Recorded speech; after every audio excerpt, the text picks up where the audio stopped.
What's up YouTube, Capital G here, checking out the first revealed cards from the brand new Duelist pack, Duelists of Gloom. I did talk about this pack in the past, and I speculated on some of the characters who could end up being in here, and it looks like Merrick Ishtar is going to be one of the characters getting supports in this set because he's right there on the cover of the booster pack, and it looks like some of the themes in this set are going to be the Egyptian god cards, or I guess kind of Merrick as a theme. We're also going to be getting new Mechalord supports in here, and then lastly we're going to be getting new Jinzo, which is really interesting. If you guys remember, Jinzo was in that 20 archetype voting, and it looks like instead of getting a structured deck, Jinzo is going to find some support in this set. Anyways, let's go ahead and check out Merrick's new fusion monster.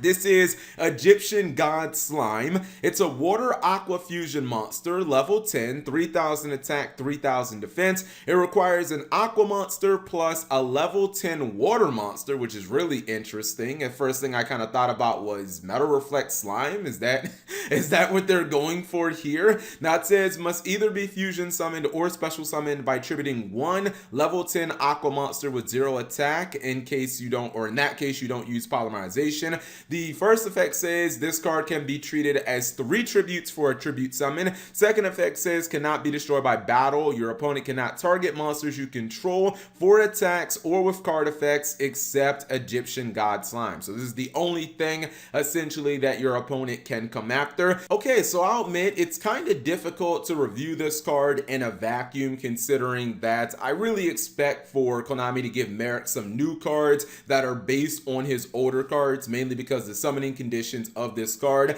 kind of dictate that. If you look at the level 10 aqua monster with 0 attack, to me, as I said before, that just screams something like Metal Reflect Slime. Also, the fact that this has to use an aqua monster as well when it comes to fusion summoning it, that tells me maybe they're going for Jam Breeding Machine, like that's going to be a theme. The point that I'm getting at here is I could see Konami making newer versions, much more efficient versions of those old Battle City cards. So it's going to be a little difficult to know how easy this card is going to be to summon, because if Konami gives us a new, Metal Reflect Slime that's like super easy to summon, this card will be very easy to summon as well. Now, to me, it also kind of seems like they're setting up for maybe Merrick to get a new form of the Winged Dragon of Ra, or it looks like at least they want this card to have synergy with the God cards, because it does count as 3 tributes on the field. Why else would it count as 3 tributes unless they wanted to have some type of synergy with the Egyptian God cards? I think it would be really cool if we did get another version of the Winged Dragon of Ra, which that would be just kind of cool. Second effect feels pretty solid. Generally, when you get these big boss monsters like Bull, Sword, Dragon, etc., having those monsters not being able to be destroyed by battle a lot of times feels underrated, and it feels like your opponent specifically has to use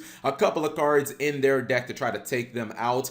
This card doesn't have targeting protection itself, however, it does give your other monsters targeting protection, and it does kind of make up for it, the fact that your opponent can attack your other monsters. I think it's just, we have to look at this card and kind of wait for the other cards that are going to be associated with Merrick and see what else they're going to give us, because that'll determine how easy it is to kind of summon this card. But I definitely like the idea. The only weird thing I find with this card is the fact that it's in like the image of Obelisk, even though, I mean, like Kaiba was the one who used Obelisk in Battle City, and Merrick obviously used the Winged Dragon of Ra, so you would think that it would be in Ra, but who knows, maybe we're gonna get a new Obelisk in this set as well. Next up, we have a new Mechalord card, and Mechalord are a kind of an interesting archetype. I know that they were big in the 5D's anime, specifically in like the Domino City Cup, but they were kind of a failure when it came to like actual competitive Yu-Gi-Oh during the 5D's era.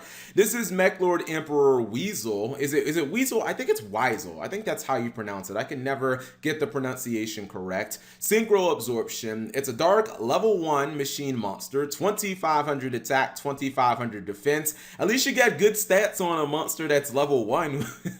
I mean, that's pretty damn insane, right? 2500 attack on a level 1 monster. Cannot be normal summon / set, must be special summoned by its own effect. You can use this card's first effect as a hard once per turn. That effect says during your opponent's turn, quick effect, you can send one Mechalord monster you control to the graveyard graveyard, that's a cost. Special summon this card from your hand. Second effect, if this card is special summoned, you can target one monster your opponent controls. It cannot attack for the rest of the turn. The third effect says if a card or effect is activated that would destroy a cards on your side of the field, you can tribute this card, negate that activation, and if you do destroy that card. I'm gonna be honest here. That third effect is like the only thing about this card that I actually like. It feels so underwhelming. If I'm not mistaken, the original Weasel used to like suck up a synchro monster when it was summoned or something to that nature. I probably should have looked it up, but I know that it was a card that was pretty powerful. It was just like really difficult to summon. This card feels like it could be really difficult to summon because Mechalords historically are not easy to summon cards. And if you're telling me that I have to tribute a Mechalord just to summon this guy, and that's the only way I can drop this card, that might be kind of difficult. Unless they're going to give us some Mechalords that we can just, you know, arbitrarily normal summon, or we can special summon way easier. Getting this card on the field might be a little bit of an issue.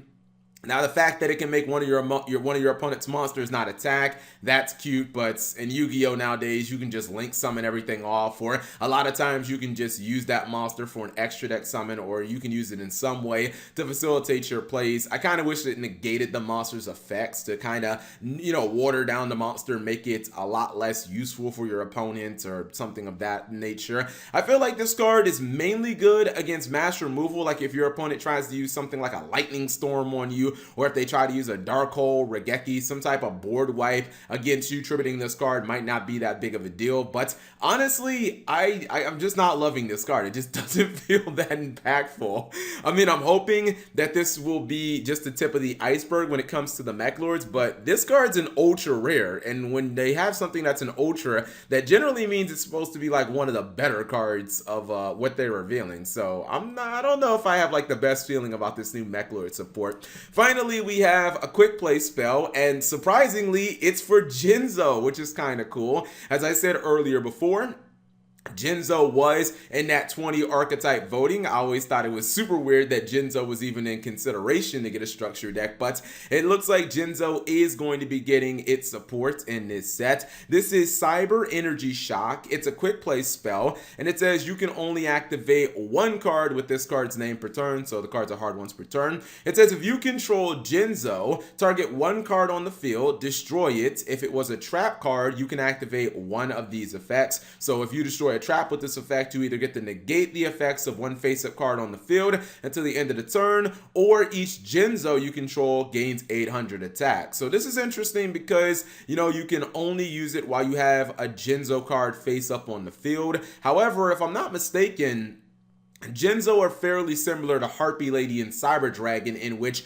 multiple monsters in their archetype count as Jinzo on the field. So don't be completely scared off by that. Don't just assume that you have to have the original Jinzo to use this card. And actually, I went ahead and looked it up just to make sure I wasn't spouting off random nonsense. Yeah, one of the previous Jinzo support cards, Jinzo Jector, I believe its name counts as Jinzo on the field. I would imagine if Konami is going to release more monsters that are Jinzo themed in this set, basically they're all going to have the Cyber Dragon Harpy Lady clause where they count as Jinzo on the field. Otherwise, it's only going to work with 2 cards, and that's just not going to be a big enough pool. But I like this card. It's simple spot removal. It just destroys any card on your opponent's side of the field. And then if you happen to destroy a trap card, which, I mean, at this point, that can be kind of hit and miss. You got combo decks that don't even play trap cards, and then you got decks like Ultrageist and Guru that play a ton of them. So we'll say that, I mean, I guess it's like decent odds, but if you do happen to pop a trap card, then you can get a little extra attack on your Jinzo, or you can just negate one of your opponent's cards.